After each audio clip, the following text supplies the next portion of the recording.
Dear students, आज हम NCERT की कक्षा 6 की विज्ञान की पाठ्य पुस्तक का दूसरा अध्याय भोजन के घटक के बारे में पढ़ेंगे और यह जानने की कोशिश करेंगे कि इस अध्याय में किन विषयों के बारे में बताया गया है, कौन कौन सी चीज़ हमें सीखनी है इसे पढ़कर।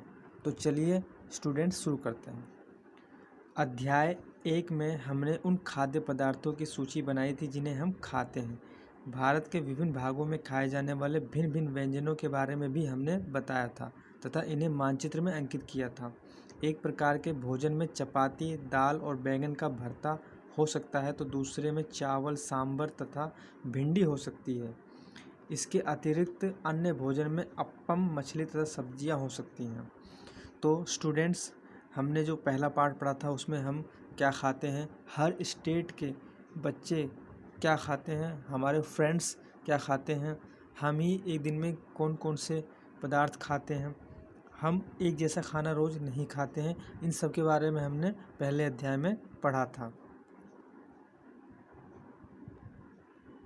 नीचे चित्र दिया गया है खाने की प्लेट का जिसमें कुछ रोटी है, सब्जी है, दिखाया गया है।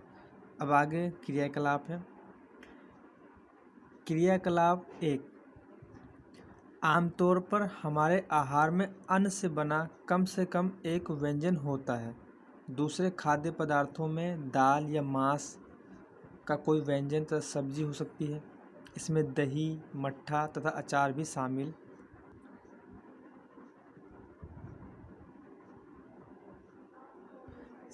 हो सकते हैं। इस तरह के आहार के कुछ उदाहरण सारणी 2.1 में दिए गए हैं। अध्याय 1 में प्रस्तावित क्रियाकलाप 2 में आपके द्वारा सारणी में दर्शाए गए व्यंजन छांटिए। इस सूची में कुछ अन्य व्यंजन जोड़िए तथा इसे सारणी 2.1 में दर्शाई गई विधि से पूरा कीजिए। कभी कभी हम अपने भोजन में वस्तुतः इन सभी व्यंजनों को नहीं ले पाते। यदि हम यात्रा में हो तब हम वही खा लेते हैं जो रास्ते में उपलब्ध हो। हम में से कुछ लोगों के लिए ये संभव नहीं हो पाता है कि इस तरह के विविध व्यंजन हर समय खा सकें। आहार में विभिन्न खाद्य पदार्थों के इस तरह के वितरण का कोई ना कोई आधार होना चाहिए। क्या हमारे शरीर को विशेष प्रयोजन के लिए विभिन्न प्रकार के भोजन की आवश्यकता होती है? इस अनुच्छेद में हमें यह समझाने की कोशिश की गई है कि हम जो खाना खाते हैं, हम जो खाते हैं, हो सकता है हमारे जो फ्रेंड्स हैं वो अलग तरीके का खाना खाते होंगे और फिर एक स्टेट से दूसरे स्टेट में अलग तरीके से खाते हैं। अलग अलग लोग खाते हैं अलग अलग तरह के व्यंजनों को, मगर हर एक में अन्न यानी अनाज से जुड़ा हुआ एक व्यंजन अवश्य होता है। और एक सारणी दी गई है, उस सारणी को देखेंगे कि उसमें क्या दिया गया है। वो सारणी है सारणी 2.1 विभिन्न क्षेत्रों और राज्यों के कुछ सामान्य भोजन। अब इसमें आप समझने की कोशिश करिए। इसमें क्षेत्र या राज्य दे रखा है पंजाब और आंध्र प्रदेश। हम इस सारणी को और बढ़ा सकते हैं आगे। हम इसमें दिल्ली, उत्तर प्रदेश, बिहार और भी बहुत सारे स्टेट हैं जिनको ले सकते हैं और उसमें हम लिख सकते हैं कि अन्न का व्यंजन अभी पंजाब में दिखा है मक्की की रोटी होती है, ठीक है। दाल या मांस का व्यंजन में राजमा हो गया। सब्जियों में सरसों का साग हो गया। अन्य व्यंजन दही और घी खा लेते हैं, तो ये पंजाब में ज़्यादा चलता है। आंध्र प्रदेश जो दक्षिणी भारत का एक स्टेट है, वहाँ पे चावल अन्न का जो एक व्यंजन है और दाल मांस का व्यंजनों में अरहर की दाल तथा रसम यानी चारू खाते हैं। सब्जियों में वो कुंदरू खाते हैं। अन्य व्यंजन में मट्ठा, घी या अचार ले लेते हैं। तो ये इस पाठ में ये जो सारणी है जो अधूरा है इसे हमें पूरा करना है। इसमें 2 ही जो राज्य हैं उनके बारे में बताया गया कि ये चीज़ें वो खाते हैं ज़्यादा फेमस। इसके अलावा बहुत सारे ऐसी वजहें भी होती हैं जिसमें जैसे हम कहीं सफ़र कर रहे होते हैं ट्रेन में, बस में, तो ये चीज़ें नहीं खा पाते, तो उस हिसाब से जो हमको मिलता है उसे हम खाते हैं। कई बार हम बाहर रहते हैं तो हम समोसे खा लेते हैं या और बिस्किट वगैरह खा लेते हैं। ट्रेनों में होते तो जो आसपास वहाँ प्लेटफॉर्म पे मिल रहा होता वो खा लेते हैं। तो हम हर एक सिचुएशन के हिसाब से ही हम खाना खाते हैं। मगर क्या ये क्वेश्चन पूछ रहा है, क्या ये जो हम खाना खाते हैं ये हमारे शरीर के लिए मतलब मतलब ये हमारे शरीर को फ़ायदा पहुंचाता है या नहीं, और हमारा क्या ये उद्देश्य होना चाहिए इनको खाने के लिए, कि इन खाना खाने से हमें क्या चीज़ें मिले जिससे हमारे शरीर का ग्रोथ हो। तो इसी के बारे में ये पार्ट है और हम आगे पढ़ेंगे।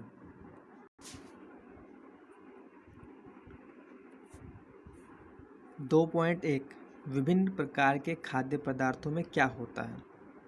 हम जानते हैं कि प्रत्येक व्यंजन एक या एक से अधिक प्रकार की कच्ची सामग्री से बना होता है, जो हमें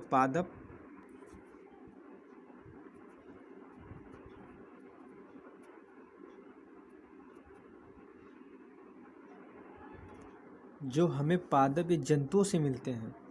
यानी कि जो भी हम खाना खाते हैं वो या तो पौधों से यानी पादप या जंतुओं से प्राप्त होते हैं। इस कच्ची सामग्री के संगठक क्या है, यानी जो कच्ची सामग्री जो हम खाते हैं इसके संगठक क्या हैं, यानी इसके अंदर कौन से घटक हैं, उसके बारे में हम अध्ययन करेंगे। आगे चलते हैं। इस कच्ची सामग्री में हमारे शरीर के लिए कुछ आवश्यक घटक होते हैं। इन घटकों को हम पोषक कहते हैं। यानी जो भी हम साग सब्जी रोटी दाल चावल मीट कुछ भी खाते हैं हम, उसके अंदर कुछ घटक पाए जाते हैं जिन्हें हम पोषक कहते हैं। पोषक मतलब एक तरह से ताकत। मम्मी ने कहा बेटा खाना खा ले, दूध पी ले, तुझे ताकत मिलेगा। तो वो यूँ क्यों कहती है? क्योंकि हम जो भी चीज़ खाते हैं पीते हैं, हर एक चीज़ में कुछ ना कुछ पोषक तत्व मिलते हैं जो हमारे शरीर के लिए ज़रूरी होते हैं। हमारे भोजन में मुख्य पोषक कार्बोहाइड्रेट, प्रोटीन, वसा, विटामिन तथा खनिज लवण हैं।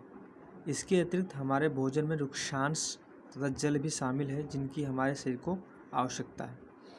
ये जो हाईलाइट किया हुआ पीले कलर से, ये इम्पोर्टेंट्स पॉइंट है। इसे अच्छे से पढ़ के समझ कर इसको याद कर लेना बहुत ही ज़रूरी है, क्योंकि पूरा का पूरा अध्याय इसी पर आधारित है। हमारे भोजन में जो मुख्य पोषक तत्व कार्बोहाइड्रेट्स हैं, प्रोटीन्स हैं, वसा हैं, विटामिन्स हैं, खनिज लवण है। इसके अतिरिक्त हमारे भोजन में रुक्षांश और जल भी शामिल होता है जो हमारे शरीर के लिए आवश्यक है। यानी हम जो खाना खाते हैं, जो पीते हैं, उन सब में ये पोषक तत्व होते हैं और ये हमारे शरीर के लिए ज़रूरी है, इसलिए हम खाना खाते हैं। और इसी हिसाब से हमें डिसाइड करना चाहिए कि हम क्या खाएं जिससे हमारे शरीर को फ़ायदा हो, नुकसान ना हो। चलिए आगे बढ़ते हैं। क्या सभी खाद्य पदार्थों में ये सभी पोषक उपलब्ध होते हैं? कुछ साधारण विधियों से हम ये जान सकते हैं कि कच्ची सामग्री या पके हुए भोजन में कौन सा एक या अधिक पोषक उपस्थित है। इस अनुच्छेद में ये समझाने की कोशिश की गई है कि देखिए, हर एक खाद्य पदार्थ यानी खाने वाली चीज़ों में सभी पोषक तत्व नहीं होते हैं। ठीक है, किसी में कोई पोषक तत्व ज़्यादा होता है, यानी किसी में कार्बोहाइड्रेट्स ज़्यादा है तो किसी में प्रोटीन ज़्यादा है, किसी में वसा ज़्यादा है। अब हम इसे कैसे पता लगा सकते हैं कि किस कच्ची सामग्री में या किस सब्जी में, किस खाने में क्या चीज़ है, कैसे पता कर सकते हैं? तो उसी के लिए हम अब टेस्ट करेंगे और पता लगाएंगे कि किस में क्या चीज़ होता है। कार्बोहाइड्रेट, प्रोटीन तथा वसा के परीक्षण अन्य पोषकों के परीक्षणों की अपेक्षा सरल है। आइए हम इन परीक्षणों को सारणी 2.2 में लिखें। इन परीक्षणों को करने के लिए आपको आयोडीन, कॉपर सल्फेट तथा कास्टिक सोडा विलीनों की आवश्यकता होती है। ये विलीन मतलब घोल होते हैं।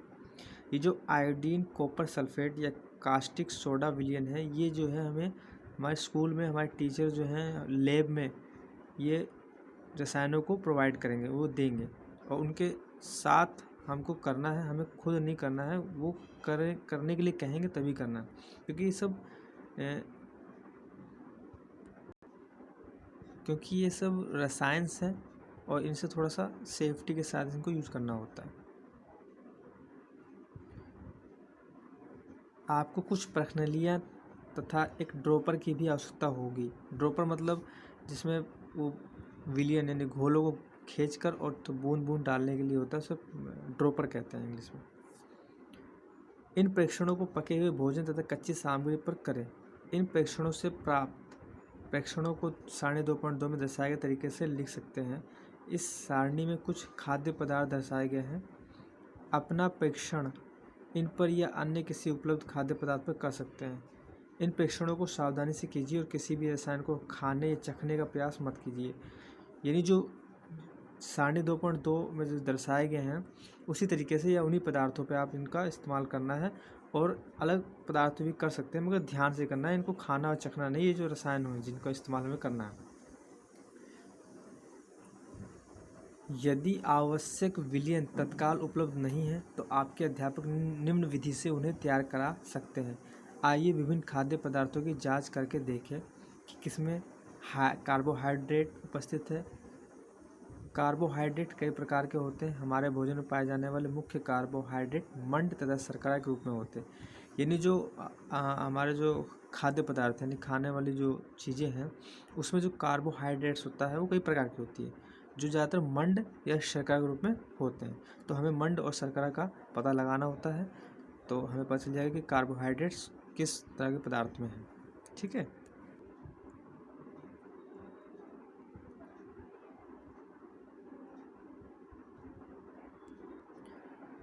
यदि किसी खाद्य पदार्थ में मंड है तो हम इसका आसानी से परीक्षण कर सकते हैं। तो क्रियाकलाप 2 हम पढ़ेंगे। उससे पहले ये जो बॉक्स में लिखा हुआ है कि जो विलयन यानी जो घोल हमें तैयार करने हैं वो हम किस तरह से तैयार कर सकते हैं। तो इसमें पहला है आयोडीन का तनु विलयन बनाने के लिए जल से आधी भरी प्रणाली में कुछ बूंदे टिंचर आयोडीन की मिला दीजिए। यानी ये अध्यापक के नज़र में करना है या अध्यापक खुद करके देंगे। इस तरह से हम आयोडीन तनु विलयन बना सकते हैं। दूसरा, कॉपर सल्फेट विलयन में 100 मिलीलीटर जल में 2 ग्राम कॉपर सल्फेट घोलने से बन जाता है। 100 मिलीलीटर जल में 10 ग्राम कास्टिक सोडा घोलने से हमें अभिष्ट कास्टिक सोडा विलयन मिल जाता है।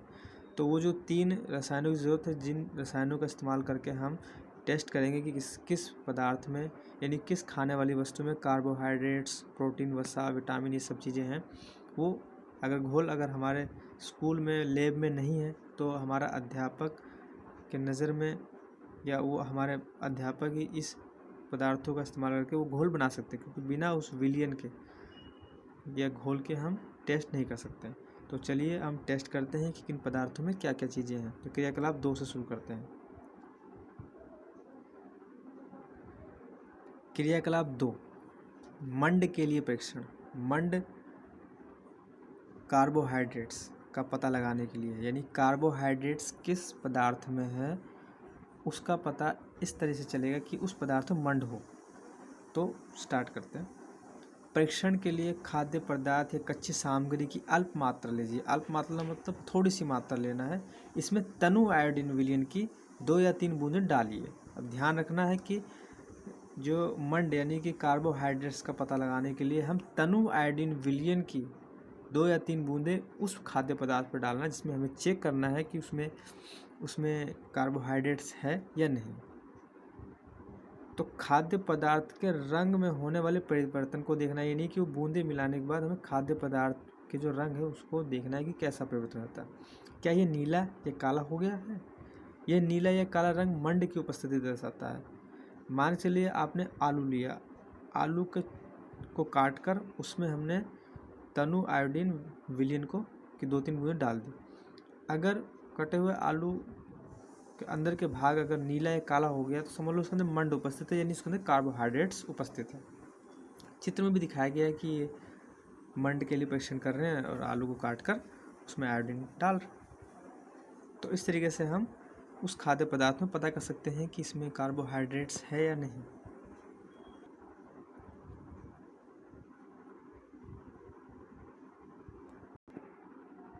इस परीक्षण को किसी अन्य खाद्य पदार्थ के साथ दोहराइए और जांच कीजिए कि किसमें मंड है। अपने परीक्षणों को सारणी 2.2 में लिखिए। तो सारणी 2.2 में कच्चा आलू लिया गया खाद्य पदार्थ और मंड उसमें उपस्थित है। तो हमने इस तरह की सारणी भर ली। इसी तरीके से हम और भी टेस्ट करेंगे और हम और भी दूसरे पदार्थों में इसका इस्तेमाल कर सकते हैं इस टेस्ट का कि भाई उसमें मंड है या नहीं। अब हम करेंगे, नेक्स्ट है प्रोटीन के लिए परीक्षण करेंगे, यानी प्रोटीन किस पदार्थ में है इसका टेस्ट हम करेंगे। और यहाँ देखिए सारणी 2.2 में दूध दे रखा है, यानी दूध पर हमें करना है। बाकी इसके अलावा हम और भी पदार्थों पे कर सकते हैं। तो शुरू करते हैं। प्रोटीन के परीक्षण के लिए किसी खाद्य पदार्थ की थोड़ी मात्रा लीजिए। जिस खाद्य पदार्थ का परीक्षण करना है, यदि वह ठोस है तो पहले उसका पेस्ट अथवा चूर्ण बनाने की आवश्यकता होती है। खाद्य पदार्थ की थोड़ी मात्रा को पीसकर या मसल कर उसके चूर्ण को एक साफ प्रणाली में डाल दें और 10 बूंद जल डालकर उसे अच्छी तरह हिलाएं। अब ड्रॉपर की सहायता से प्रणाली में 2 बूंद कॉपर सल्फेट का विलयन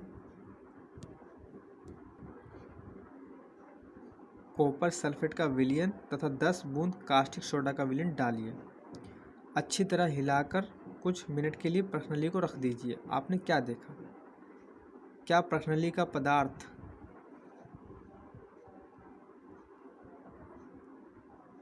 बैंगनी रंग का हो गया है? बैंगनी रंग खाद्य पदार्थ में प्रोटीन की उपस्थिति दर्शाता है। अब आप इस परीक्षण को किसी दूसरे खाद्य पदार्थ के साथ दोहरा सकते हैं। तो प्रोटीन के लिए जो हमने टेस्ट किया है उसे हम दूध के अलावा और भी कई चीज़ों पे कर सकते हैं।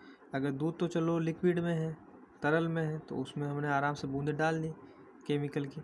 मगर कोई ऐसी ठोस चीज़ हो जिसमें हमें पता करना हो कि प्रोटीन है कि नहीं, तो उसको हम पीस लेंगे, बारीक कर लेंगे और उसमें पानी की मात्रा मिलाकर और फिर उसको घोल बना के फिर उसके अंदर वो बूंदें डालेंगे केमिकल्स की, तब उसके बाद वो पता चलेगा।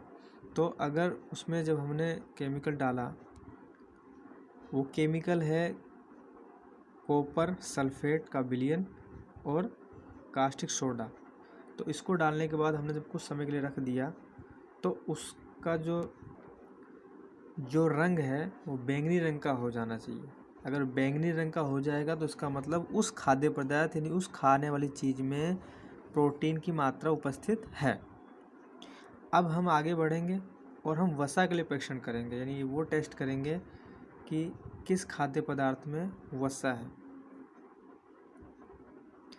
खाद्य पदार्थ की अल्प मात्रा लीजिए, इसे एक कागज़ के टुकड़े में लपेटकर कूटिए। ध्यान रखें कागज़ फट न जाए। अब कागज़ को सीधा कीजिए और ध्यानपूर्वक देखिए, क्या इस पर तेल के धब्बे हैं? कागज़ को किसी प्रकार के प्रकाश के सामने लाएं। क्या आपको इस धब्बे से होकर आने वाला धुंधला प्रकाश दिखाई देता है? यानी कि यूँ मान लो मूंगफली का दाना ले लो या तेल ले लो, ठीक है, उसको जो कागज़ पे लगाइए और उसके बाद फिर उसको रोशनी में देखिए, तो जो है तो आपको धुंधला धुंधला दिखेगा कागज़। तो ये इससे वसा का पता चलता है। हमने कई बार किया होगा, हम पढ़ाई करते हैं, लिखाई करते हैं, कॉपियों पे अचानक से उस पर कुछ तेल गिर जाता है तो एक वो पारदर्शी सा बन जाता है, तो वो प्रोटीन उसका वसा का जो है उपस्थिति बताता है। कागज़ पर तेल का धब्बा खाद्य पदार्थ में वसा की उपस्थिति दर्शाता है। खाद्य पदार्थ में कभी कभी जल की भी कुछ मात्रा हो सकती है। इस दशा में इन पदार्थों को कागज़ पर धीरे धीरे रगड़िए और कुछ समय के लिए कागज़ को सुखा दीजिए, ताकि यदि खाद्य पदार्थ से कुछ जल आया हो तो वह सूख जाए। इसके बाद यदि कागज़ पर तेल का कोई धब्बा ना रहे तो यह पता चलता है कि खाद्य पदार्थ में वसा उपस्थित नहीं है। यानी कई बार ऐसे पदार्थ होते हैं जिसमें पानी की मात्रा होती है और हम जब उसको रगड़ते हैं तब कागज़ में दबाते हैं तो निशान बन जाता है पानी का, गीला हो जाता है, मगर उसके अंदर वसा नहीं होता है। तो इसलिए उसको रख दीजिए, वो सूख जाएगा जब, तब उसके बाद देखिए, तब अगर सिर्फ पानी पानी होगा उसके अंदर तो वो नहीं दिखेगा, और अगर वसा होगा तो वो चिकनाई सा दिखेगा और पारदर्शी सा दिखेगा। तो ये परीक्षण क्या दर्शाते हैं? क्या वसा, प्रोटीन तथा मंड उन सभी खाद्य पदार्थों में उपस्थित है जिनका आपने परीक्षण किया है? क्या एक खाद्य पदार्थ में एक से अधिक पोषक तत्व उपस्थित होते हैं? क्या आपने कोई ऐसा खाद्य पदार्थ पाया जिसमें इनमें से कोई भी पोषक तत्व उपस्थित ना हो? हमने 3 पोषकों कार्बोहाइड्रेट, प्रोटीन तथा वसा के लिए खाद्य पदार्थों का परीक्षण किया था। विटामिन तथा खनिज लवणों जैसे अन्य पोषक भी हमारे विभिन्न खाद्य पदार्थों में उपस्थित रहते हैं। इन सभी पोषकों की हमें क्यों आवश्यकता होती है? अब देखिए, अभी तक हमने जो टेस्ट किया है, जो परीक्षण किए हैं, वो हमने किया है जो खाद्य पदार्थ, जो हमारी खाने वाली चीज़ें हैं जिन्हें हम खाते हैं, उसमें कार्बोहाइड्रेट्स, प्रोटीन और वसा है या नहीं है। इसके अलावा हम बहुत सारे ऐसे खाद्य पदार्थ खाते हैं जिनमें विटामिन्स भी होते हैं, खनिज लवण भी होते हैं और इनका हमारे शरीर के लिए बहुत ज़रूरी होता है हमारे खाने में। तो ये सभी पोषक तत्व हमें क्यों आवश्यकता है, इसके बारे में भी हम पढ़ेंगे आगे। उससे पहले हम तालिका देख लेते हैं। तालिका जो इसमें हमने टेस्ट किए थे और हमें इसको भरना था, जैसे कि खाद्य पदार्थ है कच्चा आलू, तो उसमें हमने टेस्ट किया तो मंड की उपस्थिति उसमें दिखी, तो इसलिए हमने लिख दिया हाँ। दूध में हमें प्रोटीन मिला, मूंगफली में हमें वसा मिला। इसके अलावा हमें बिना पका चावल देखना है, पका हुआ चावल, सूखा नारियल, बिना पकी अरहर की दाल, पकी हुई दाल, किसी सब्जी का एक टुकड़ा, किसी फल का एक टुकड़ा, उबला अंडा, सफ़ेद भाग जिसका। इन सब पदार्थों पर भी उन्हीं केमिकलों का इस्तेमाल करके अपने अध्यापक के नज़र में हमें लैब में टेस्ट करना है कि ये जो है किस पदार्थ में वसा है, किस पदार्थ में प्रोटीन है, किस पदार्थ में जो है कार्बोहाइड्रेट्स है। ठीक है, अब हम आगे बढ़ते हैं। विभिन्न 2.2 विभिन्न पोषक हमारे शरीर के लिए क्या करते हैं। यानी अभी तक हमने जो सीखा, जाना, पढ़ा, उसमें ये था कि जो हम खाद्य पदार्थ खाते हैं उसमें कार्बोहाइड्रेट्स, प्रोटीन, वसा, वृक्षांश, जल, ये सब होते हैं। हमने कुछ का टेस्ट भी किया कि किस पदार्थ में वो चीज़ है या नहीं है। अब हम आगे देखेंगे कि विभिन्न पोषक हमारे शरीर के लिए क्या करते हैं, यानी जो ये कार्बोहाइड्रेट्स, प्रोटीन, वसा हैं, ये हमारे शरीर के लिए क्यों ज़रूरी है, हमारे शरीर के लिए क्या काम करते हैं, उसके बारे में हम जानेंगे। तो चलिए शुरू करते हैं। कार्बोहाइड्रेट मुख्य रूप से हमारे शरीर को ऊर्जा प्रदान करते हैं। ऊर्जा मतलब ताकत, एनर्जी। वसा से भी ऊर्जा मिलती है, यानी वसा से भी हमें एनर्जी मिलती है। वास्तविकता यह है कि कार्बोहाइड्रेट्स की तुलना में वसा की समान मात्रा से हमें अधिक ऊर्जा प्राप्त होती है। कहने का मतलब ये है कि कार्बोहाइड्रेट्स की अगर समान मात्रा ले उस खाद्य पदार्थ की और वसा की भी, तो हमें वसा से ज़्यादा एनर्जी मिलती है, कार्बोहाइड्रेट्स से थोड़ा कम मिलती है। वसा और कार्बोहाइड्रेट्स युक्त भोजन को ऊर्जा देने वाला भोजन भी कहते हैं। यानी कि जो वसा और कार्बोहाइड्रेट युक्त जो भोजन है, यानी खाने की चीज़ें, उसे ऊर्जा देने वाला भोजन भी कहते हैं कि इससे हमें एनर्जी मिलती है। ये इस तरह का है। अब कुछ चित्र दिखाए गए हैं, जैसे कि नीचे चित्र दिखाया गया 2.3, जिसमें दिखाया गया कार्बोहाइड्रेट के कुछ स्रोत मतलब कहाँ से वो चीज़ें प्राप्त होती हैं, उस चीज़ें। तो कार्बोहाइड्रेट जो प्राप्त होती है वो शकरकंदी से प्राप्त होती है, आलू से प्राप्त होती है, गन्ना से प्राप्त होती है, पपीता से प्राप्त होता है, तरबूज से प्राप्त होता है, आम से प्राप्त होता है, मक्का से प्राप्त होता है, बाजरा से, चावल से, गेहूं से। इन सब चीज़ों से हमें कार्बोहाइड्रेट्स प्राप्त होता है। यानी ये चीज़ें हमें खानी चाहिए अगर हमें कार्बोहाइड्रेट्स की ज़रूरत है तो, और हमें खानी भी चाहिए और खाते भी हैं।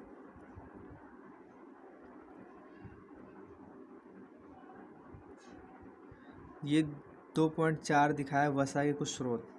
पादप स्रोत, जंतु स्रोत। पादप स्रोत का मतलब हुआ जो पौधों से प्राप्त होता है, और जंतु स्रोत जो जानवरों से प्राप्त होता है।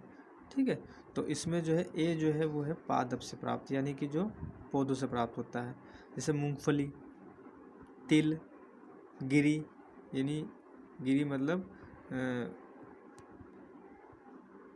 बादाम, सूरजमुखी का तेल, सरसों का तेल, नारियल का तेल, सोयाबीन का तेल। तो ये जो तेल हैं इनमें भी वसा पाया जाता है। ज़्यादातर हमारे घरों में सरसों का तेल ज़्यादा यूज होता है खाना बनाने में। और ये जो बी है जिसके अंदर जंतु से जो प्राप्त होती है, इसमें वसा होती है, वो होती मांस, मछली। मांस मुर्गे का हो, चाहे बकरे का हो, या और किसी चीज़ का हो, उसमें जो है वसा पाया जाता है। मछलियाँ बहुत तरह की होती हैं। दूध हो गया, घी हो गया, मक्खन हो गया, क्रीम हो गया, अंडे हो गए। इन सब चीज़ों में ये जो जंतु से प्राप्त चीज़ें हैं इनमें भी वसा पाया जाता है। घी जो है वो दूध से बनाया जाता है, और दूध जो है भैंसों से, गायों से प्राप्त होती है। दूध तो गाय, भैंस, बकरियों से प्राप्त होती है। मक्खन भी जो है दूध से बनाया जाता है, और ये भी गाय, भैंसों से प्राप्त होती है। क्रीम भी जो है गाय, भैंसों से ही प्राप्त होती है। दूध गाय भैंसों से प्राप्त दूध से ही बनाया जाता है। अंडे मुर्गी से प्राप्त होती है। मांस तो जानवरों से प्राप्त होता ही है, मछली जीव जंतु है। तो इस तरह से ये सारे जो खाने वाली चीज़ें हैं ये इनसे वसा प्राप्त होता है और ये जीव जंतु से प्राप्त होते हैं, इसलिए ये जंतु स्रोत है और ऊपर वाले पादप स्रोत हैं। अब ये जो चित्र दिखाया गया हुआ है इसमें जो है 2.5 है, ये प्रोटीन के कुछ स्रोत हैं, पादप स्रोत और जंतु स्रोत। यानी कि ऊपर के जो चित्र हैं इसमें जंतुओं से और पादपों से प्राप्त जो स्रोत हैं जिसमें प्रोटीन होता है उसके बारे में दर्शाया गया है। जैसे कि ये वाला है पहला, ये पौधों से प्राप्त होता है, जैसे चना, मूंग, तुअर दाल, राजमा, सोयाबीन, मटर। तो ये सारी जो चीज़ें इनमें प्रोटीन प्राप्त होती है और ये जंतुओं से पादपों से यानी पौधों से प्राप्त होते हैं। और नीचे वाला जो दिखाया गया चित्र जिसमें मांस दिखाया हुआ है, मछली, पनीर, अंडे, दूध, तो ये सब जानवरों से प्राप्त यानी जंतुओं से प्राप्त हैं और इनमें भी प्रोटीन पाई जाती है। अब इधर वाले चित्र में देखिए विटामिन ए की कुछ स्रोत, यानी विटामिन ए किन में पाया जाता है, जैसे आम है, गाजर है, पपीते में पाया जाता है। विटामिन बी के कुछ स्रोत, इसमें यकृत, यकृत मतलब लीवर, गेहूं और चावल। आम भाषा में यकृत को कलेजी बोलते हैं, जैसे कि मुर्गे की कलेजी या जो बकरी की कलेजी लोग खाते हैं, इसमें भी जो है विटामिन बी के पाया जाता है। आया विटामिन सी के कुछ स्रोत, जिसमें संतरा है, अमरूद है, मिर्च है, नींबू है, आंवला है, टमाटर, इनमें विटामिन सी पाए जाते हैं। या यूँ भी कह सकते हो जो खट्टे पदार्थ होते हैं उसमें विटामिन सी मौजूद होता है। विटामिन डी, विटामिन डी में क्या है देखिए, मछली है, अंडे हैं, मक्खन है, दूध है और कलेजी है। अब आगे बढ़ते हैं ये जो भी हाईलाइटेड है पीले रंग से, ये इम्पोर्टेंट्स बातें हैं जिन्हें हम अच्छे से पढ़ के समझ लें और याद कर लें, हमेशा हमेशा काम आएगा। प्रोटीन की आवश्यकता शरीर की वृद्धि तथा स्वस्थ रहने के लिए होती है।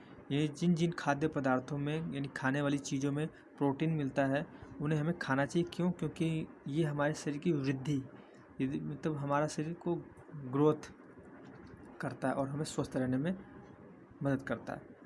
प्रोटीन युक्त भोजन को प्राय शरीर वर्धक भोजन कहते हैं। यानी हम ज़्यादा से ज़्यादा प्रोटीन की चीज़ें खाएंगे तो हमारा शरीर का वज़न बढ़ेगा, शरीर का विकास होगा।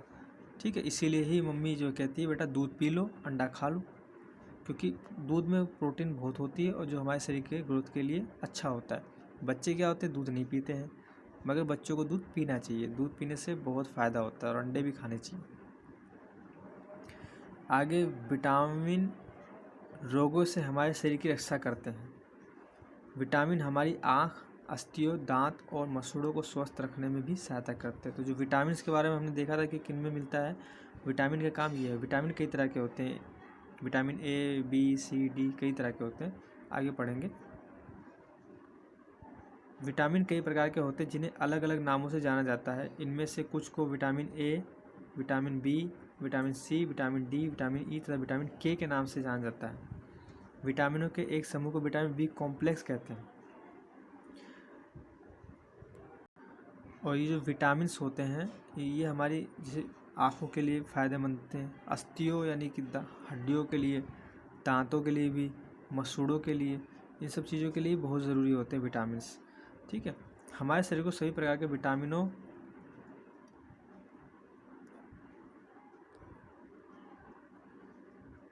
की अल्प मात्रा में आवश्यकता होती है। विटामिन ए हमारी त्वचा तथा आँखों को स्वस्थ रखता है। अब यहाँ पे ध्यान दीजिए कि जो विटामिन ए है, सबसे पहले तो विटामिन्स की बहुत ही कम मात्रा में हमारे शरीर को ज़रूरत होती है और ये ना मिले तो कोई प्रॉब्लम्स हमारे शरीर में आ जाती है। तो हम एक एक करके इन विटामिन्स के बारे में जानेंगे कि किसका क्या काम है। तो पहले विटामिन ए को देख लेते हैं। विटामिन ए जो हमारी त्वचा, हमारी स्किन जो है, चमड़ी है, उसके लिए और आँखों को स्वस्थ रखता है, यानी कि जो हमारी आँखें उनको ठीक ठाक रखता है। तो हमारे को अपनी आँखें अगर ठीक रखनी है तो विटामिन ए के खाद्य पदार्थों को खाना चाहिए। विटामिन सी बहुत से रोगों से लड़ने में हमारी मदद करता है, यानी बहुत सारी हमारी बीमारियों जो ना हो इसके लिए विटामिन सी की ज़रूरत पड़ती है। अगर हम विटामिन सी की चीज़ें खाएंगे तो रोग से हमें बचत होगी। विटामिन डी हमारी अस्थियों और दांतों के लिए कैल्शियम का उपयोग करने में हमारे शरीर की सहायता करता है। यानी जो विटामिन डी है वो हमारी हड्डियों और दांतों के लिए ज़रूरी होता है, मगर ये कैल्शियम में सहायता करता है। यानी कि कैल्शियम से हमारी जो है हड्डियाँ और दांत बने हैं, मगर विटामिन डी का उपयोग करके ये मजबूती देते हैं। इसलिए हमें कैल्शियम के साथ विटामिन डी की भी ज़रूरत पड़ती है। विभिन्न विटामिनों से भरपूर भोजन चित्र 2.6 से चित्र 2.9 में दिखाए गए हैं। तो हमने सारे चित्र देख लिए और समझ लिया कि किस में कौन से पदार्थों में क्या क्या चीज़ें हैं। आगे बढ़ते हैं। यहाँ पर चित्र दिखाया गया है कुछ, इसमें दिखाया कुछ खनिज लवणों के स्रोत। अब हमारे शरीर के लिए कुछ खनिजों की भी ज़रूरत होती है, कुछ खनिज और लवणों की भी ज़रूरत होती है। उसमें चित्र दिखाया गया है कि कहाँ कहाँ से इसे प्राप्त होते हैं। तो बाएं हाथ की तरफ जो चित्र बने हुए हैं, जैसे कि आयोडीन के कुछ स्रोत हैं। आयोडीन एक लवण है जिसमें पालक, अदरक और ये मछलियाँ हैं, ये और भी चीज़ दिखाए हुए हैं, जैसे केकड़े शायद दिखा रखे हैं, मछली, नमक, इनमें आयोडीन मिलता है। नमक में आयोडीन मिलता भी है और साथ में उसमें डाला भी जाता है ताकि हमें रोज़ आयोडीन मिल सके, क्योंकि आयोडीन का हमारे दिमाग के विकास के लिए बहुत ज़रूरी है। आगे फास्फोरस के कुछ स्रोत दिए हुए हैं, जैसे दूध है, मिर्च है, केले हैं और शायद ये,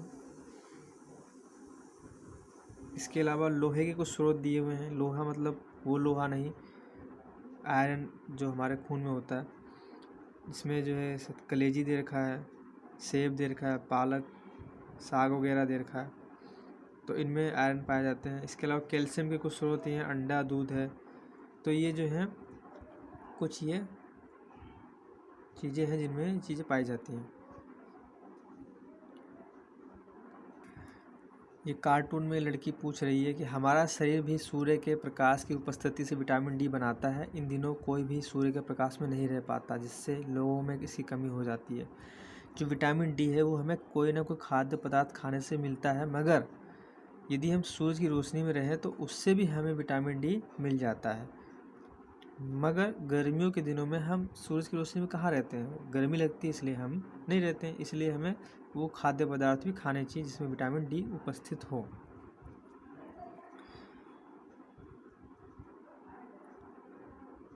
आगे बढ़ते हैं। हमारे शरीर को खनिज लवणों की आवश्यकता अल्प मात्रा में होती है, यानी बहुत ही कम मात्रा में। शरीर के उचित विकास तथा अच्छे स्वास्थ्य के लिए प्रत्येक खनिज लवण आवश्यक है। जो भी हमने चित्र में देखा है, जो खनिज लवण है उनकी आवश्यकता हमारे शरीर में बहुत ही कम मात्रा में होती है, मगर होती है, वो ज़रूरी है, शरीर में आना चाहिए, नहीं तो प्रॉब्लम्स हो जाएंगी। विभिन्न खनिज लवणों के कुछ स्रोतों को चित्र 2.10 में दर्शाया गया है। अधिकांश खाद्य पदार्थों में एक से अधिक पोषक होते हैं। आपने भी सारणी 2.2 में परीक्षण को लिखते समय इस बात को अवश्य देखा होगा। फिर भी किसी कच्ची सामग्री में एक निश्चित पोषक की मात्रा दूसरे पोषकों की मात्रा से अधिक हो सकती है। उदाहरणतः चावल में कार्बोहाइड्रेट की मात्रा दूसरे पोषकों से अधिक होती है। इस आधार पर हम ये कहते हैं कि चावल कार्बोहाइड्रेट समृद्ध भोजन है। यानी इस अनुच्छेद में हमें ये समझाया जा रहा है, बताया जा रहा है कि हर एक खाद्य पदार्थ, यानी हर एक खाने वाली जो चीज़ें हैं उनमें कोई भी जो घटक है, जो पोषक तत्व हैं, जो पोषक है, जो ताकत है, वो हर एक पदार्थ में अलग अलग मात्रा में है। किसी में ज़्यादा है, किसी में कम है। जैसे उदाहरण दिया इसने कि चावल में जो है कार्बोहाइड्रेट्स ज़्यादा होती है और दूसरों में कम होती है, इसलिए चावल को कार्बोहाइड्रेट समृद्ध भोजन कहते हैं। समृद्ध का मतलब होता है इसमें भरपूर मात्रा में कार्बोहाइड्रेट्स होता है चावल में। आगे चलते हैं।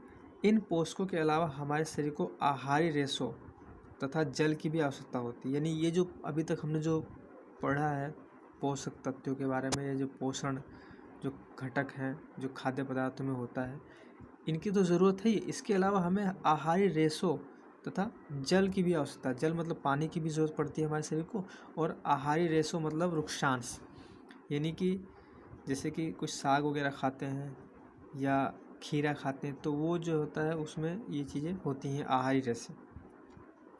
आहारी रेशे रुक्षांश के नाम से भी जाने जाते हैं। हमारे खाने में रुक्षांश की पूर्ति मुख्यतः पादप उत्पादों से होती है। ये जो वृक्षांश होते हैं यानी आहारी रेशे होते हैं, ये ज़्यादा पादप यानी पौधों से प्राप्त जो कच्ची सामग्रियाँ होती हैं उनसे ज़्यादा प्राप्त होती है हमको।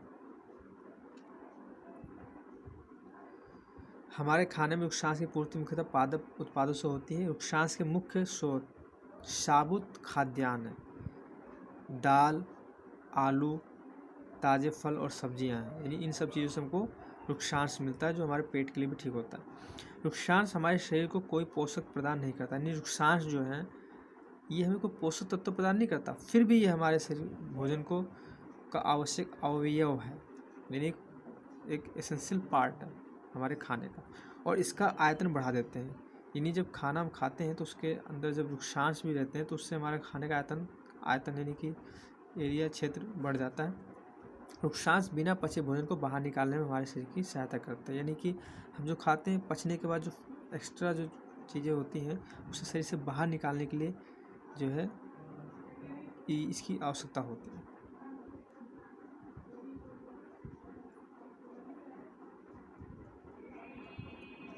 जल भोजन में उपस्थित पोषकों को अवशोषित करने में हमारे शरीर की सहायता करता है।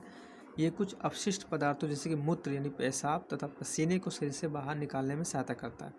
यानी पानी भी बहुत ज़रूरी चीज़ है। पानी हम जब पीते हैं तो हमारे शरीर से जो पेशाब के रास्ते से पानी निकलता है, मूत्र के जिसे मूत्र कहते हैं, और पसीने के ज़रिए हमारा शरीर से पानी निकलता है और हमारे शरीर की सफाई होती रहती है और हमें खाना को पचाने में जो है उसकी ज़रूरत पड़ती है। सामान्यतः हमारे शरीर को जितने जल की आवश्यकता होती है वह हमें उन वस्तुओं से प्राप्त होता है जिन्हें हम द्रव रूप में लेते हैं, जैसे कि जल, दूध और चाय आदि। इसके अतिरिक्त हम जो भी भोजन पकाते हैं उसमें भी पानी का प्रयोग किया जाता है। आइए देखेंगे कि क्या कोई अन्य स्रोत हमारे शरीर को जल प्रदान करता है। देखिए, जो हम खाते पीते हैं कुछ भी, खासतौर पर जो हम पानी पीते हैं उससे हमें पानी की जो है पूर्ति हो जाती है।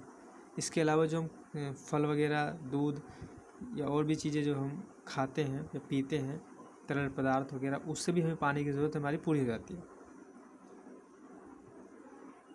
क्रियाकलाप 3, एक टमाटर अथवा नींबू जैसा कोई फल लें, इसे छोटे छोटे हिस्सों में काट लें। क्या ऐसा करते समय आपके हाथ गीले होते हैं? जब भी आपके घर में किसी फल या सब्जी को काटा, छीला या मसला जाता है तब ध्यानपूर्वक उसका परीक्षण करें। क्या ऐसा करते समय आपको किसी ऐसे ताज़े फल या सब्जी के बारे में पता चलता है जिसमें पानी की मात्रा नहीं होती है?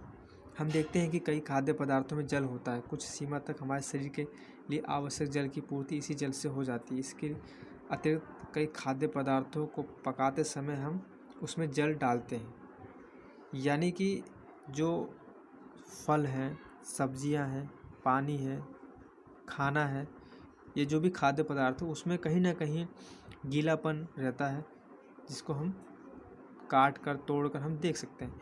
और यही खाद्य पदार्थ जो हम खाते हैं जैसे फल वगैरह, सब्जियां हैं, कच्ची हो चाहे पकी हो, इनमें पानी की मात्रा होती है जो हमारे शरीर को इन्हीं से ही मिल जाती है। इसके अलावा कई सब्जियां हम बनाते हैं जिसमें पानी डालते हैं तो वहाँ से भी पूरा हो जाता है, बाकी पानी तो हम पीते ही रहते हैं।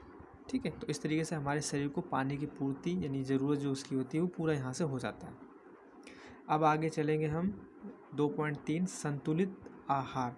ये बहुत ही इम्पोर्टेंट है क्योंकि अभी तक हमने जो पढ़ा, हमने जो सीखा, जो हमने जाना, उसमें हमने ये देखा कि हम क्या खाते हैं, हमारे दोस्त क्या खाते हैं, हमारे देश में, ये दुनिया में जो लोग हैं वो किस तरह का खाना खाते हैं, क्या क्या चीज़ें वो खाते हैं, हमारे देश में ही अलग अलग राज्यों में लोग क्या क्या खाते हैं। अब हमने आगे उसमें देखा कि उन खाने में क्या चीज़ें होती हैं, कौन से घटक होते हैं, तो उसमें कार्बोहाइड्रेट्स, प्रोटीन, विटामिन, ये सब चीज़ें भी मौजूद होती। अभी इनका हमारे शरीर में क्या इस्तेमाल है, क्या ज़रूरत है, इसको भी हमने जाना। अब आती है बात कि क्या हम कार्बोहाइड्रेट्स ही खाते रहें या वसा ही खाते रहें? नहीं, हमें हमारे शरीर के लिए हर एक चीज़ की एक लिमिट मात्रा की ज़रूरत होती है, यानी कि ज़्यादा नहीं होना चाहिए कोई भी चीज़ और कम भी नहीं होना चाहिए।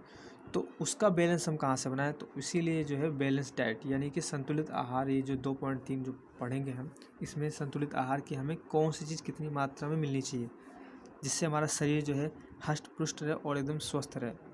ठीक है, तो ये इंपॉर्टेंट है, इसीलिए इसको हाईलाइट किया गया पीले रंग से। इसको आप पढ़ ले, समझ ले अच्छे से और याद कर ले, क्योंकि प्रश्न पेपरों में भी आएंगे ये इस तरह से और आपकी ज़िंदगी भर काम आएंगे। तो पढ़ते हैं। सामान्यतः पूरे दिन में जो कुछ भी हम खाते हैं उसे आहार कहते हैं। यानी जो हम दिन भर खाते रहते हैं उसको सबको मिला के आहार कहते हैं। हमारे शरीर की वृद्धि और अच्छे स्वास्थ्य को बनाए रखने के लिए हमारे आहार में वह सभी पोषक तत्व उचित मात्रा में होनी चाहिए जिनकी हमारे शरीर की आवश्यकता है। कोई भी पोषक तत्व ना आवश्यकता से अधिक हो और ना ही कम। हमारे आहार में पर्याप्त मात्रा में नुकसान तक जल भी होना चाहिए। इस प्रकार के आहार को संतुलित आहार कहते हैं।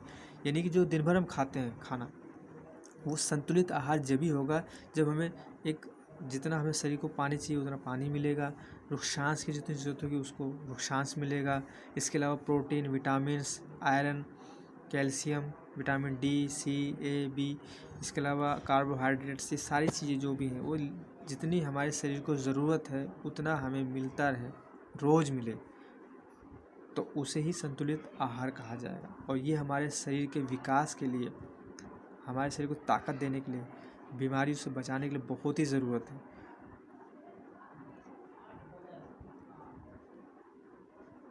अब आगे चलते हैं। क्या आप सोचते हैं कि प्रत्येक आयु वर्ग के लोगों को एक ही प्रकार के आहार की आवश्यकता होती है?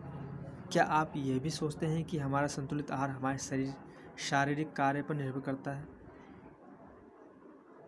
एक सप्ताह की अवधि में आप जो भी खाते हैं उसका एक चार्ट तैयार कीजिए। जांच कीजिए कि प्रतिदिन जो भोजन आप करते हैं क्या उसमें सभी पोषक तत्व उपस्थित हैं। ये सब हमें करना चाहिए। हमें देखना चाहिए कि क्या मतलब हर एक आयु वर्ग यानी कि बच्चों को, बड़ों को, बूढ़ों को, सबको एक जैसे ही खाने की ज़रूरत है या फिर अलग अलग। और इसके अलावा हम एक हफ्ते का चार्ट बना सकते हैं कि हमने क्या क्या खाया, और उनमें हम चेक कर सकते हैं कि हर एक चीज़ जो हमारे शरीर को ज़रूरत है, यानी कि प्रोटीन, कार्बोहाइड्रेट्स, वसा, जो विटामिन्स हैं, ये सब चीज़ें जो हैं मिलती हैं नहीं मिलती, हम इसका जांच कर सकते हैं अपने घर में।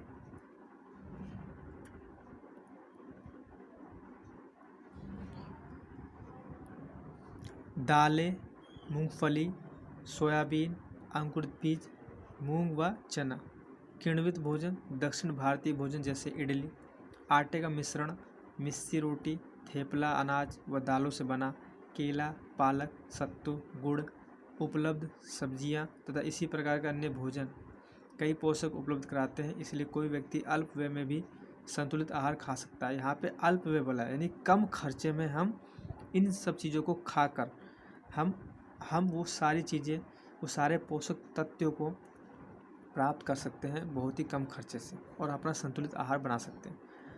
क्योंकि हर घर में दाल होता है, बनता है, आटा, रोटी बनती है, फल वगैरह में केला भी मिलता है, गुड़ भी मिलता है, ठीक है, अनाज मिलते हैं, सब्जियां मिलती हैं। तो इन सब चीज़ों को भी हम खा के जो है अपना शरीर को मेंटेन कर सकते हैं और हमें संतुलित आहार इससे प्राप्त हो सकता है। इसके लिए हमें बहुत ज़्यादा खर्च करने की ज़रूरत नहीं। उचित प्रकार का भोजन करना ही पर्याप्त नहीं है, उसे उचित तरीके से पकाना भी चाहिए। यानी कि सिर्फ उचित भोजन जो है ज़रूरी नहीं है, उसे खाना बनाने का जो तरीका हो वो भी सही ढंग से होना चाहिए, ताकि इसके पोषक तत्व नष्ट ना हो। क्या आप जानते हैं कि पकाते समय कुछ पोषक नष्ट हो जाते हैं? छिलका उतारकर यदि सब्जी और फलों को धोया जाता है तो ये संभवतः है कि उनके कुछ विटामिन नष्ट हो जाएं। सब्जी और फलों की त्वचा में कई महत्वपूर्ण विटामिन तथा खनिज लवण होते हैं। चावल और दालों को बार बार धोने से उनमें उपस्थित विटामिन और कुछ खनिज लवण अलग हो सकते हैं। इस अनुच्छेद में हमें ये बताया जा रहा है, समझाया जा रहा है कि जो फल होते हैं, ये सब्जियां होती हैं, उन्हें सबसे पहले तो आप बिना काटे और बिना छीले उसे धोएं सफाई से, उसके बाद ही उसे काटें या छीलें। क्योंकि जो छिलके होते हैं फलों के या सब्जियों के, उसमें पोषक तत्व की मात्रा ज़्यादा होती है।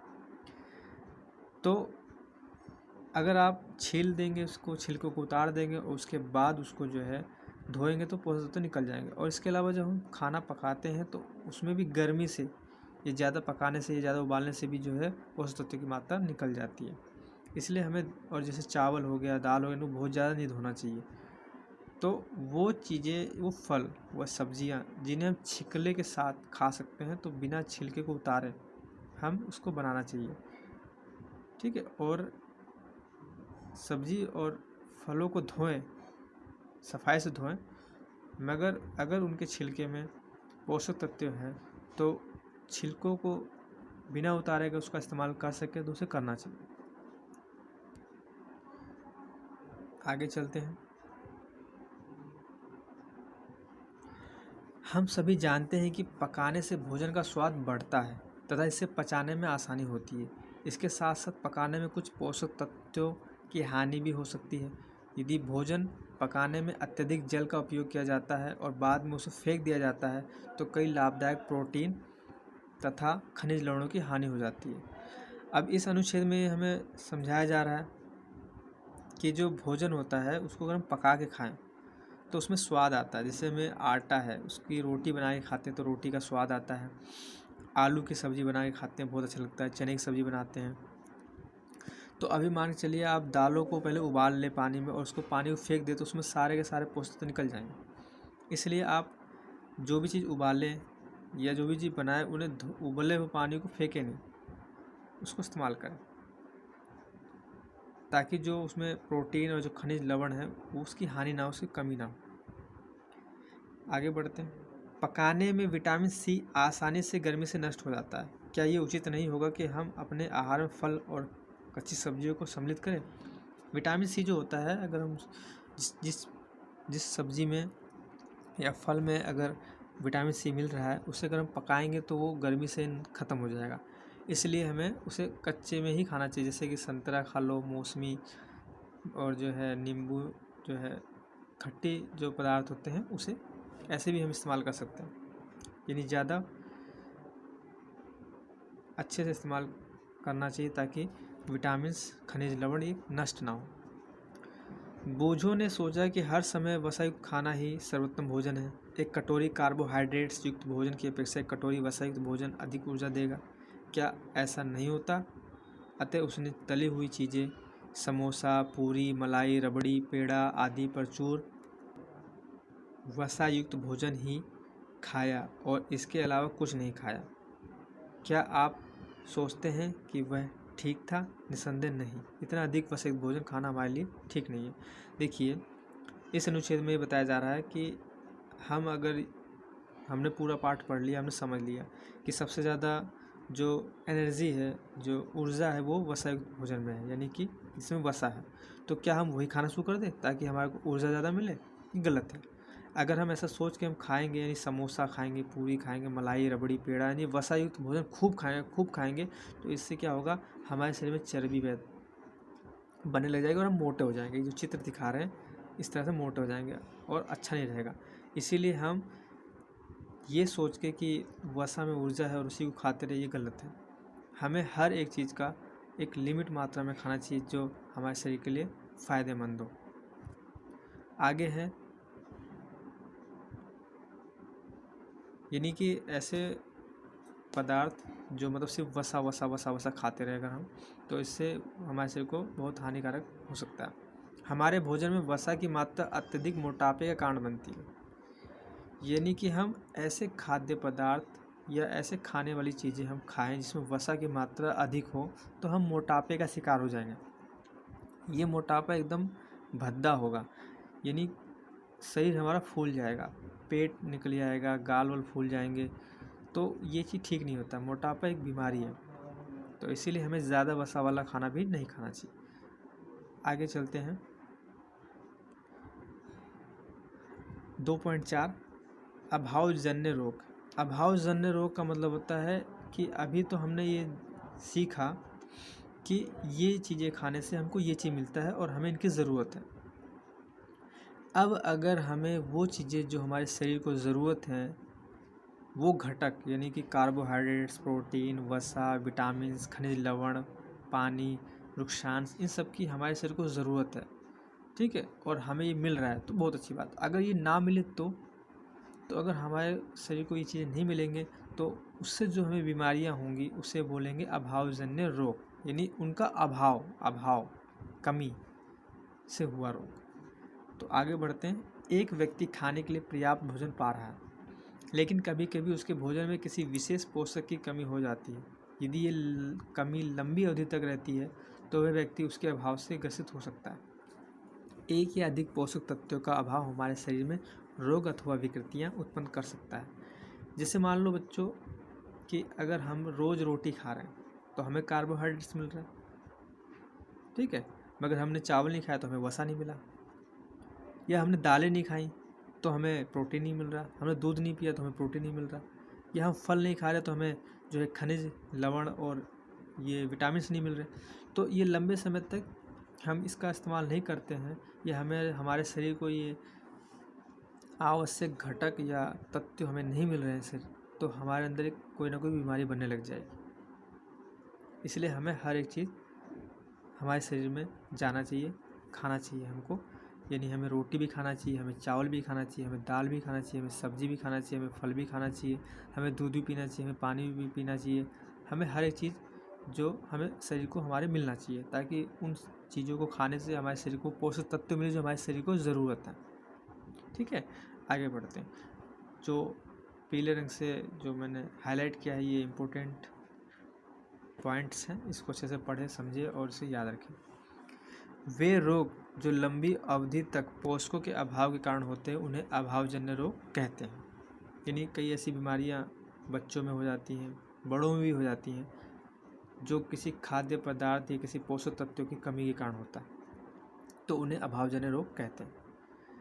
यदि कोई व्यक्ति अपने भोजन में पर्याप्त प्रोटीन नहीं ले रहा है तो उसे कुछ रोग हो सकते हैं, जैसे वृद्धि का अवरुद्ध होना, चेहरे पर सूजन, बालों के रंग का उड़ना, त्वचा की बीमारियां और पेचिश आदि। यानी कि हम प्रोटीन नहीं खाते हैं अगर मान के चलो, तो हमारा विकास रुक जाएगा शरीर का, चेहरा हमारा सूज जाएगा, बालों का रंग उड़ जाएगा, त्वचा में की बीमारियां हो जाएंगी, पेचिश लग जाएगा।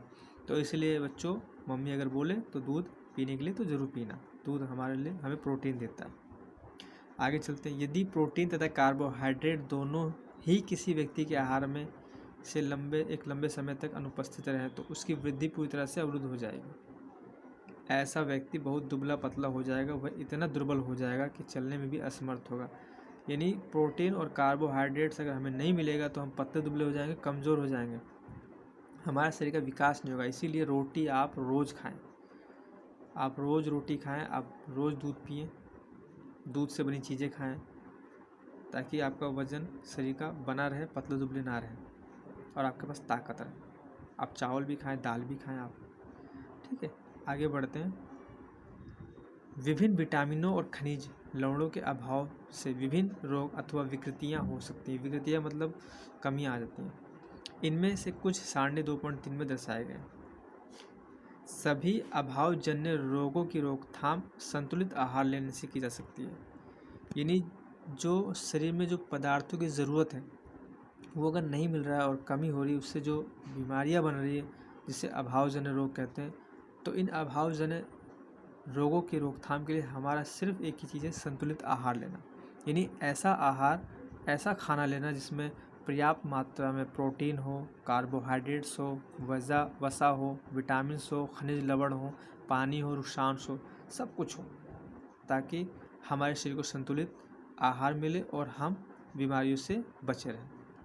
इस अध्याय में हमने स्वयं से ये जानने की कोशिश की कि विभिन्न क्षेत्रों के भोजन में इतनी अधिक विविधता होते हुए भी आहार में पोषक तत्वों का वितरण सामान्य है। ये वितरण हमारे भोजन में आवश्यक पोषक तत्वों की उपस्थिति सुनिश्चित करता है। कहने का मतलब ये है कि हमारा देश बहुत बड़ा है, कोई केरल में रहता है, कोई उत्तर प्रदेश में रहता है, कोई बिहार में रहता है, कोई दिल्ली में रहता है, कोई तमिलनाडु में रहता है। हर जगह का खान पान अलग है, हर जगह का खाद्य पदार्थ भी अलग है, मगर सब में ये पोषक तत्वों उसी मात्रा में होता है और हमारे सभी के शरीर में इन पोषक तत्वों का जाना बहुत ज़रूरी है। यानी इन पोषक तत्वों का हमारे शरीर में बहुत ही आवश्यक है, और हम जितना भी खाना खाते हैं, हर चीज़ जो भी खाते हैं, उन सबसे पोषक तत्व हमारे शरीर को मिलता रहता है।